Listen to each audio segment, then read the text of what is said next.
Hey, Rami, what's the plan? Okay, hear me out.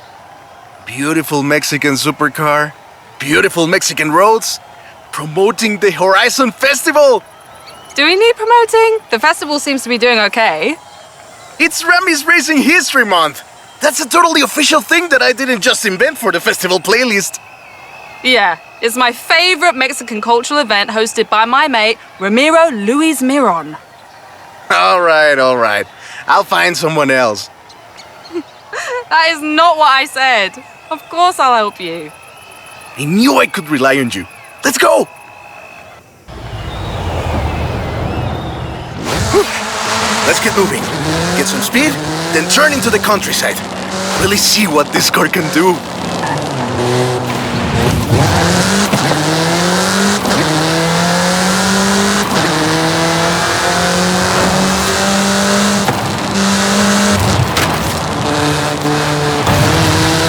In 400 yards, turn right. Yeah, great speed! But let's see how you handle some corners. You want to tell me about the car, don't you? I thought you'd never ask! So, VUL is an abbreviation. It stands for Vehicles of Ultra Lightweight and High Performance. It was started by two brothers, Guillermo and Iker Echeverria. The VUL 05 is a track-focused supercar, designed and produced in Mexico, but tested and optimized in the UK. I even think I saw one at the festival when I was over there. We're driving the pre-production version of the VUL 05RR, the even more track-focused version. Somehow, the designers reduced the weight by 65 kilos and increased the power to nearly 400 bhp. Then they lowered the engine by 50 millimeters to drop the center of gravity and improve cornering. Impressive! They're pretty serious about the ultra-light part. The 05RR even has an option for titanium bolts, saving another 4.5 kilos. What does the RR stand for? Road and Racing. The car was designed for an enhanced track experience, but remains road legal. In 400 yards, you will arrive at your destination.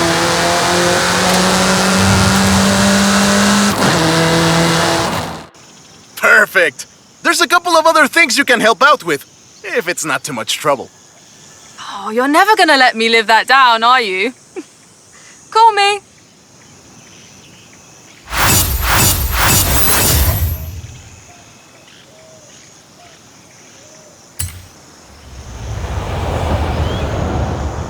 I just got my hands on a piece of Mexican racing history. Wanna see? Of course, I'm on my way.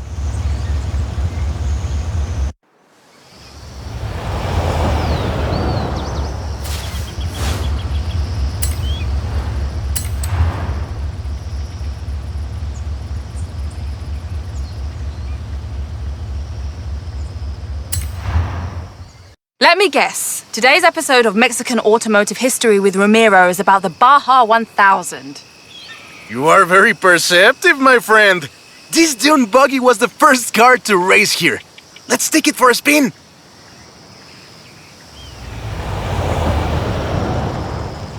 The Baja 1000 is probably the most prestigious race held in Mexico. Do you know how it all started? I assume the Myers-Manx has something to do with it? Correct again! The Baja 1000 started as a very elaborate marketing campaign for the car you're driving. But let me start from the beginning. On the 22nd of March, 1962, Dave Eakins and Billy Robertson did the first real Baja run. They went from Tijuana to La Paz in 39 hours, 56 minutes on new Honda CL72 Scrambler motorcycle.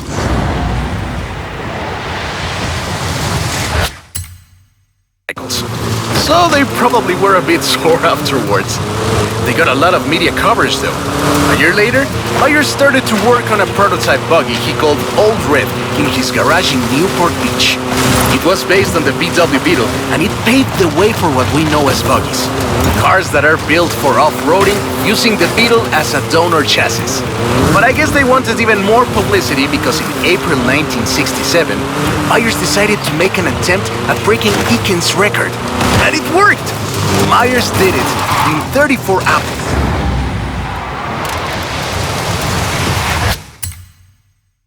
and 45 minutes. beating Ikins for more than 5 hours. The rivalry was known as Buggy beats Bike in Baja. Sounds like something you did back in the UK, doesn't it?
Manx became an overnight sensation as a result, and suddenly they were friendly races all across the Baja.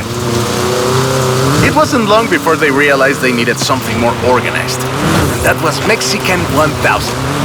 Guess who won the inaugural event? Myers Manx? You're on fire today! Yes, in 27 hours and 38 minutes. The official race was 100 miles shorter than the original route, but it's still impressive.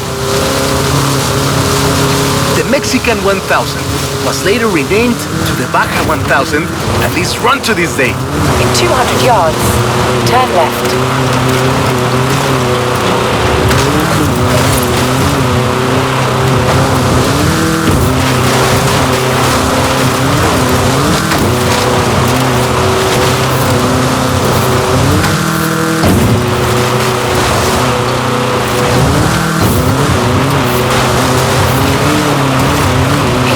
Yards, turn left.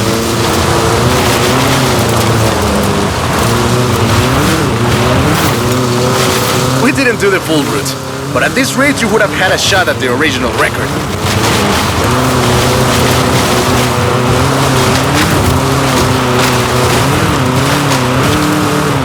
In 200 yards, turn left.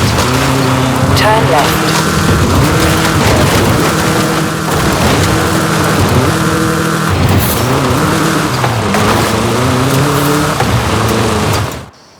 I love that story. My abuela used to tell it to me at least once a year.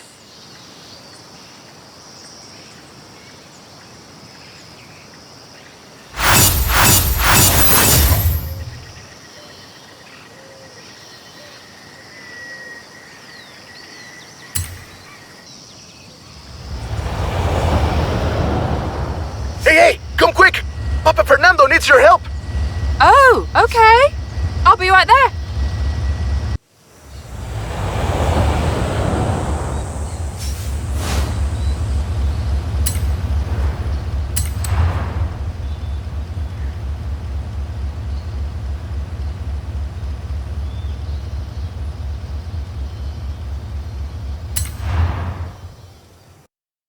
Oh, right. I get it now. To be honest though, it was me who needed your help, not Papa Fernando. Can't follow that logic. Who are the other racers? It's this new street racing crew that's been hanging around. I think they're here to see what you can do. Let's show them!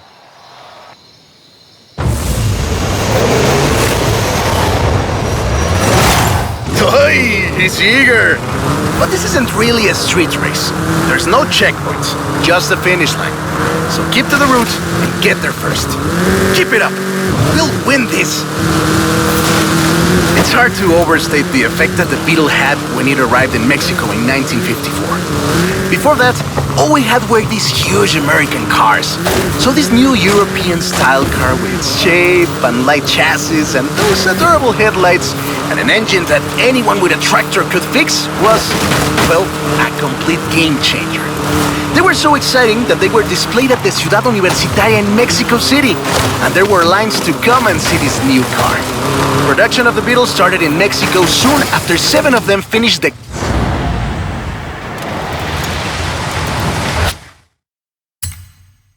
Carrera Panamericana.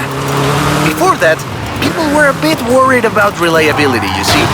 We Mexicans love a good-looking car, but a car that can do work is better. The Panamericana convinced us, and in '61, Automex had assembled 250 of them. By '62, the first plant had opened in Jalostoc, making 10 of them a day. We love that car. So another plant opened in Puebla in 1967, and in '71, El Vocho became the official taxi of Mexico City, which is why you see so many of them today. It's funny. The first Vochos were imports, or CKDs.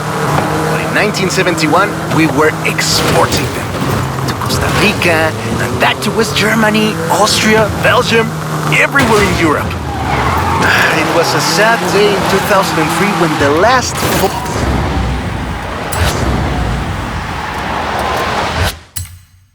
Volkswagen Sedan Última Edición rolled off the production line and went home to the Volkswagen Museum in Wolfsburg.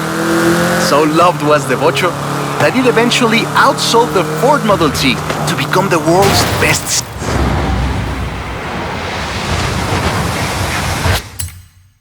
selling car, and was the first to reach 20 million sales.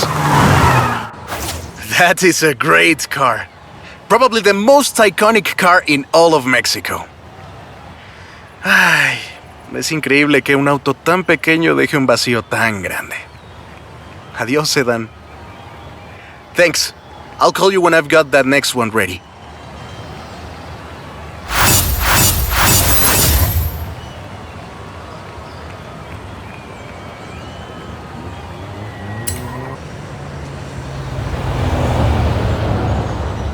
I have a brilliant idea! Another one? What happened to the last idea? This one is better. Meet me in town.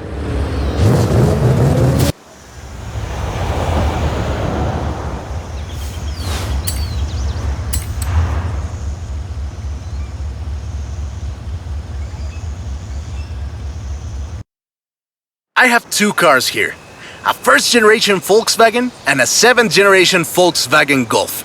Made in Mexico for almost half a century. Sadly, they stopped building them in 2021. But we can still race them. What do you say? To make it fair, I will give you a chance to make an informed choice. Let's go for a test drive. And I've got lots to tell you about Volkswagen Mexico.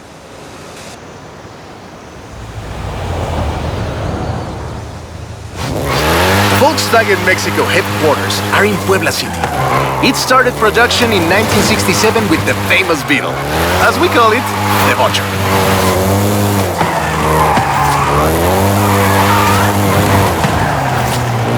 VW made multiple attempts at replacing the famous Beetle with newer models, but all of them failed way short of achieving the production figures until the Volkswagen Golf came into play.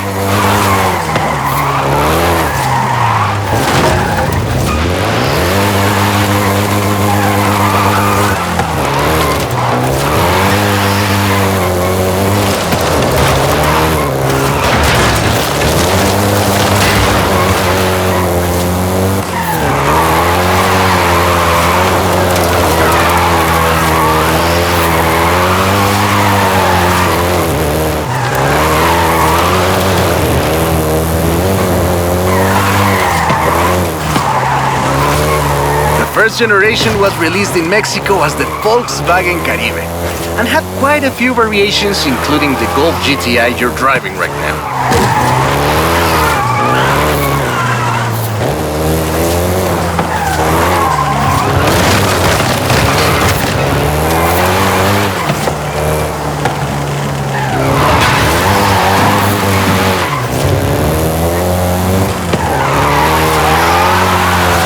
VW engineers, inspired by the Beetle GSR, designed and prototyped the Golf in secret as a skunkworks project. Little did they know that the Golf GTI would become the hot hatch.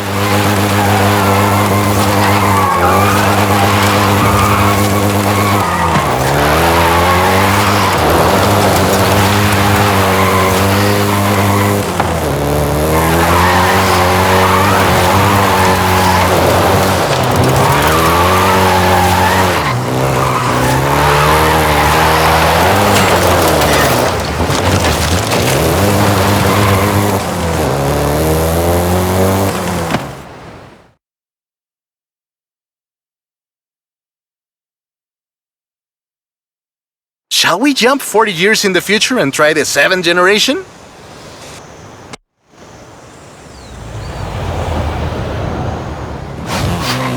The 7th generation of the Golf first appeared in 2012. This version is the Volkswagen Golf R, R meaning race.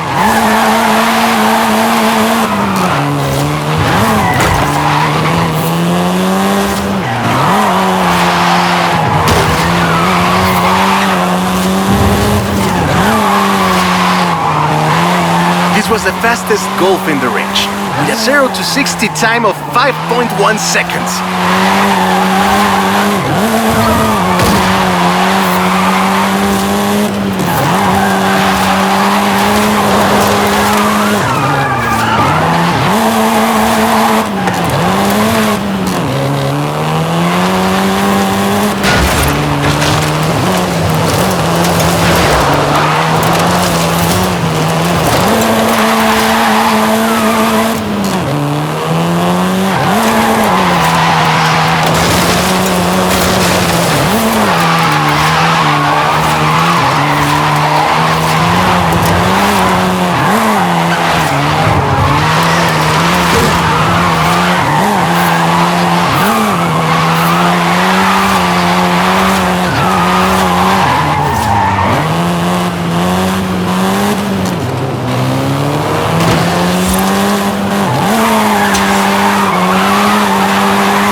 Volkswagen Mexico produced all 7 generations of the Golf, totaling more than 2 million units over 44 years. In fact, a lot of Golfs you find in the US were built here.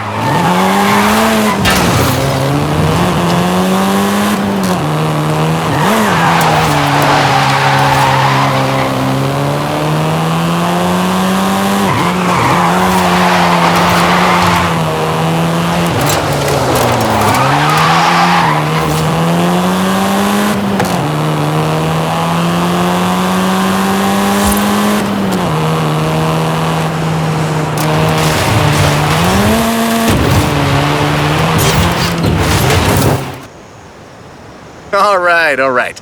Enough driving around. Let's go head to head, after you've had a chance to rest.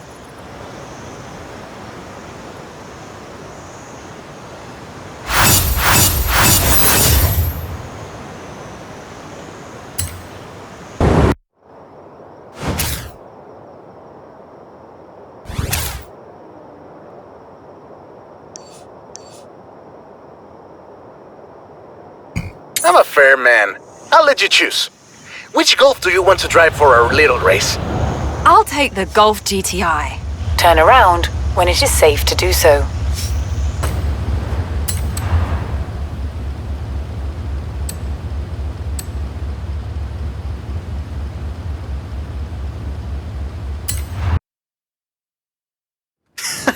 I hope you know some shortcuts.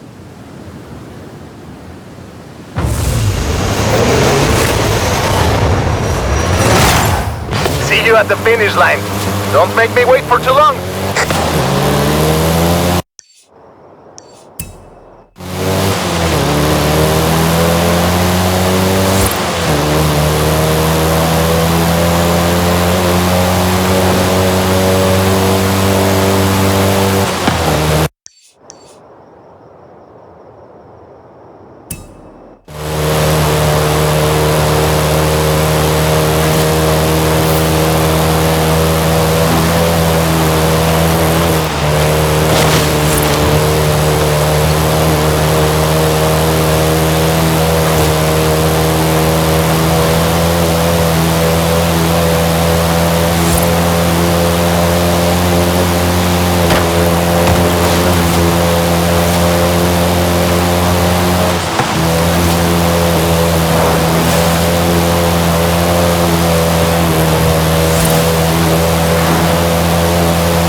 I see what you're doing, but you still can't win.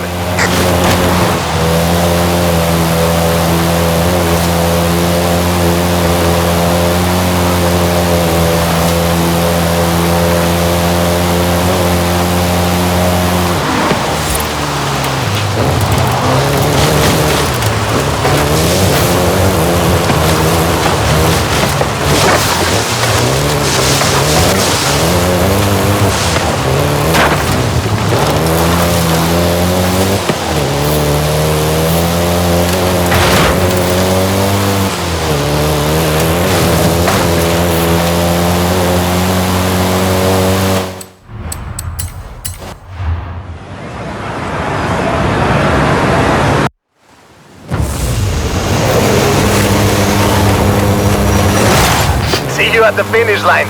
Don't make me wait for too long.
What a race! I am actually surprised the first generation still holds up. I'm sure you didn't cheat.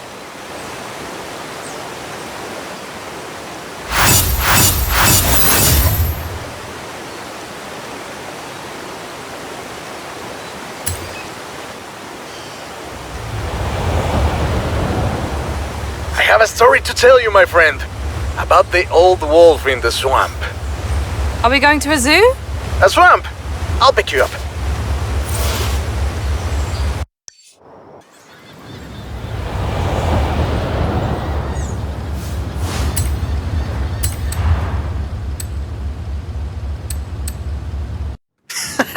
I hope you know some shortcuts.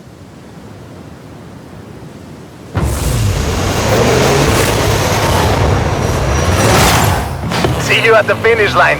Don't make me wait for too long.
What a race!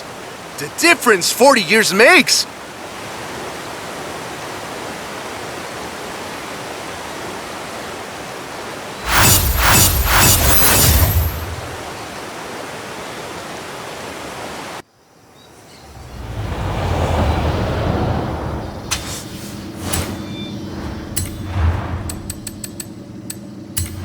That's the old wolf.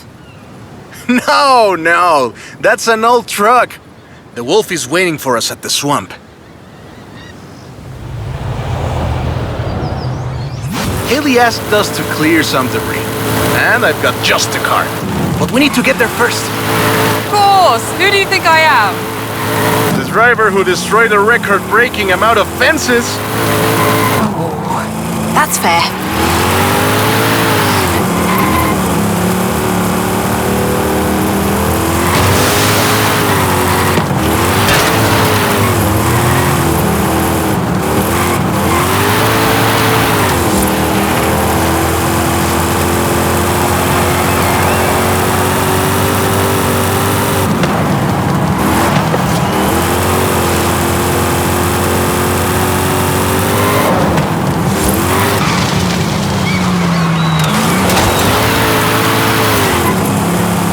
In 400 yards, turn right.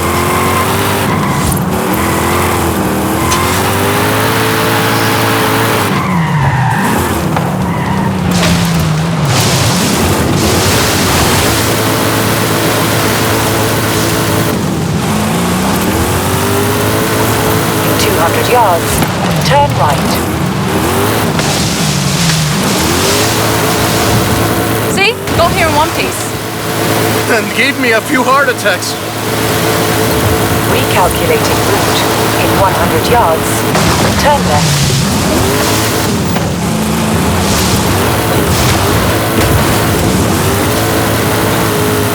Turn left.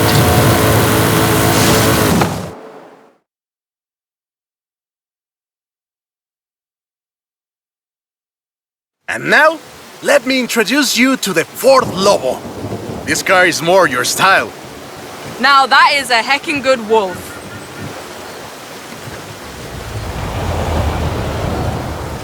We call it Lobo here. Marketing in this country is outstanding. Let's get to work. See all that brush and stuff? Clear it out. What? No! It's not just an excuse to throw the Lobo around. It is just an excuse to throw the Lobo around. In the 90s, Ford decided that they needed to rebrand the F-150 for the Mexican market. And the name Lobo just has a real ring to it. They started using the badge in 1997, and the rest is history. The Ford Lobo quickly became one of the most popular vehicles in the country. Lobo is still used for the modern Rangers like the one based on the F-150 Raptor you're driving. But we don't just call it Lobo. No. We call it Lobo Raptor. So it's the same car? Now, there are loads of differences, like a dog and a wolf. The Lobo only comes in XLT and with higher trim levels. The base version is still sold in Mexico as the F-150, but the Lobo is the elite F-150.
Great. Job's done. And the scratches will buff right out. Thanks for the help. Now I just need to get my abuelo's old F100 back to the garage.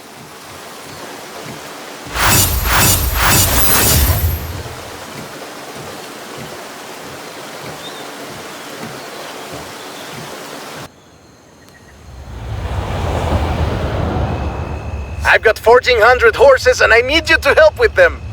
I think I know what this is. I'll be right over.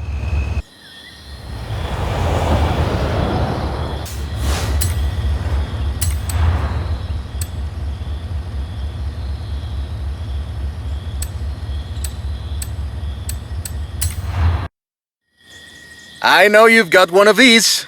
Somehow. So you know a little bit about what you're in for. Let's go!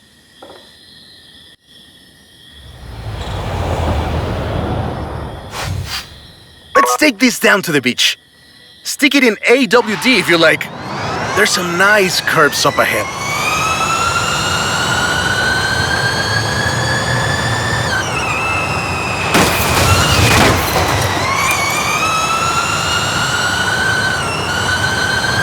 This is 2021's EV of the year.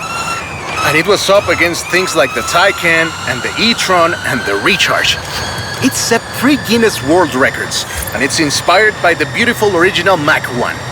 And I'm telling you all of this because the Mach E was built right here in Mexico at Cuautitlán Assembly. Hey, I have to keep this back! Be careful with it. Calm down. I know you like to go fast. I had a big breakfast. Cuautitlán Assembly has been building cars since the 60s. And more than 2.2 million cars later, we're sitting in an actual space machine made here in Mexico. Quite a journey from Cougars and Thunderbirds and F-150s to this. This isn't just a prototype. Cuautitlán Assembly does a range of options for the Mach E. A 68 kilowatt-hour standard and an 88 kilowatt-hour extended range version. It will give you over 300 miles of range on a single charge. The Performance GT version is the really wild one. 0 to 60 in 3.6 seconds. This one is quite a bit faster. Honestly, when I first tried it, I had to go and sit in a quiet room for a bit. And I've flown airplanes in a storm. Hey! This isn't your Mach E! Be careful with it! I have to give it back! It's wild tech. You can switch from all-wheel drive to rear-wheel drive at the touch of a button. And when you get into tuning, you can basically tweak every one of the 7 engines individually. It can make 1,400 horse... And there we go! Sunrise over the sea. Beautiful! But we're not done. There's one more thing to look at. I'll let you know as soon as I have, found it.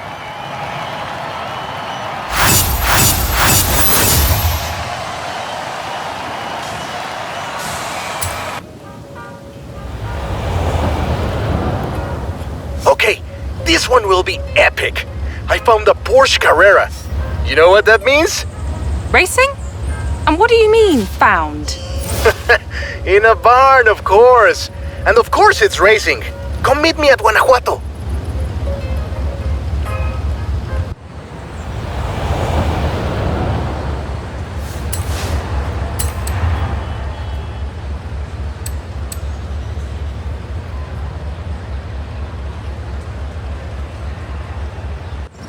This beauty got her name from the Carrera Panamericana. The races don't run anymore, but who can blame us if we take it out one more time? Right? Let's see what this car can do.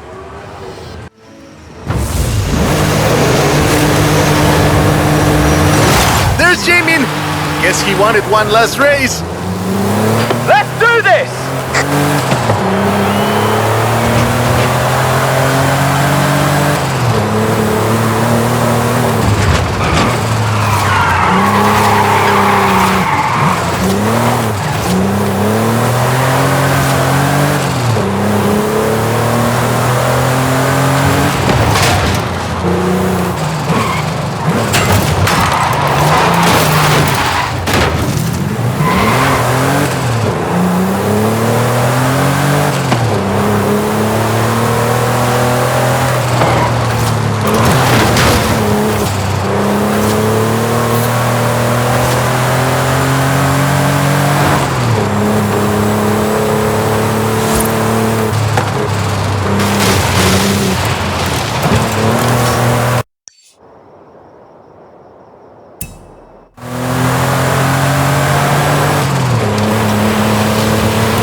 race had 132 competitors, and everyone turned up. Amateurs to F1 drivers, men, women, professionals, anyone who had a car. Do you know anyone who participated? Aleja thinks Papa Fernando did, but she thinks Papa Fernando did everything. I know we used to go to the races with my grandfather. Ah, qué buenos recuerdos. There was no speed limit before 2012, and you'd see cars doing 180 miles per hour. Not that I know anything about that. 2,178 miles of the Panamericana highway run through Mexico. The race itself had 9 stages and lasted 5 days. But the sheer distance wasn't the only challenge. Constant changes in the elevation from sea level to 3 kilometers up. The most challenging road race in the world. The winner of the very first Carrera Panamericana was Herschel McGriff, who drove an Oldsmobile 88 at an average speed of 88 miles per hour. The Porsche Carrera got its name thanks to Hans Hermann, who won the small sports cars category in 1954. He drove the Porsche 550 Spider and came 3rd overall. He was sick before the race, and his tires came off at the start. He really pulled through against the odds. Porsche had 6 cars competing in 1954, and all of them made it through the end. A lot of others didn't, let me tell you. Enjoying yourself, are you? Yeah, I kinda had a feeling you were. 1954 was the last year the original Carrera Panamericana took place. But it gave us the most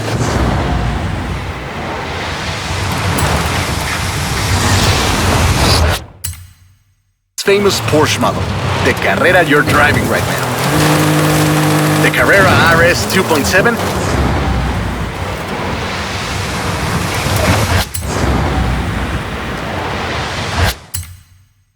was the first production street racing 911. It was built on the 911S 2.4, the fastest Porsche you could buy at the time, and a popular choice in the later Carrera Panamericana races. The race was revived in 1988 and ran to 2016, staying true to the original races with high-speed road stages. The routes for the race were carefully selected. This is Jamin's exit. It's been fun, my friend. Take care. Looking forward to seeing what you can do out there. Have fun now, yeah? Great race. Almost like we did a little Panamericana with a friend. Anyways, hope you had fun with this little stroll through cars hechos en Mexico. It was great. And let me know if you find any other cars like that.